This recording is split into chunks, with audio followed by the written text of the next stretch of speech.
I want to talk just a little bit about some of the difficulties of the path of relationship, of which poetry books are full. I'm just going slow because these are things to just sort of reflect about, feel your way into. As a path, what I experienced was that I loved one being intensely. What opened me to the love of that being was that that being loved me. And loved me so unconditionally that I felt safe to love in return. Now, we talk a lot about unconditional love, but let me tell you, very rarely have you ever experienced it. Because to unconditionally love another person, it means without condition. Most of us say, oh, I love you without condition. Well, then do you mind if I cut your throat? Well, I'd rather you wouldn't. Aha! I knew you'd set up boundaries. I knew you didn't really love me. Eh? And it would have to be a being who was so non-attached to their own life and death that their love wouldn't flicker, no matter what you did. That's a great story about the time when a country was being overrun, a Buddhist country, and the armies of the overcoming country, we had a recent example in China and Tibet, but this was before that, long before.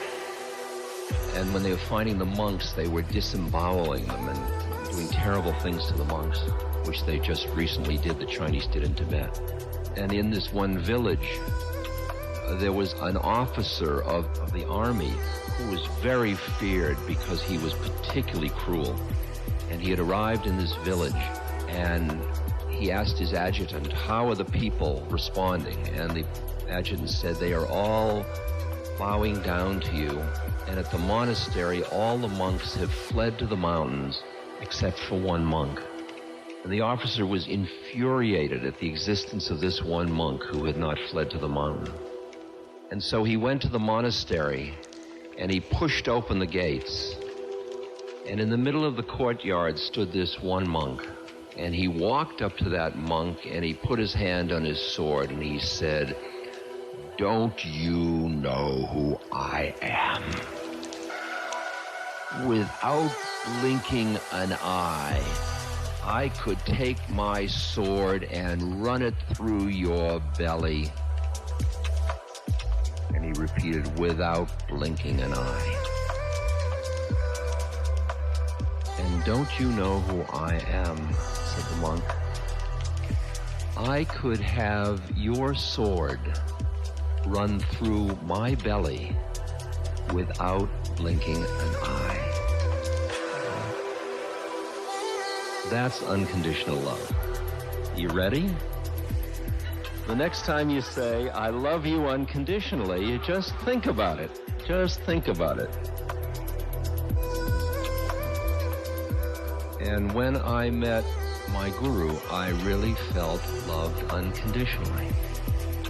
And what happened was, I opened, and then I became very attached to his form, and to being near him, and to looking at him, and to touching him, and to bringing him gifts, and breakfast in bed, whatever. Just like you do with your beloved. You want them to be happy as long as it includes you. Well, I'll be happiest with somebody else. Oh, wonderful, because I love you so much. See about unconditional love? See how quickly it gets you?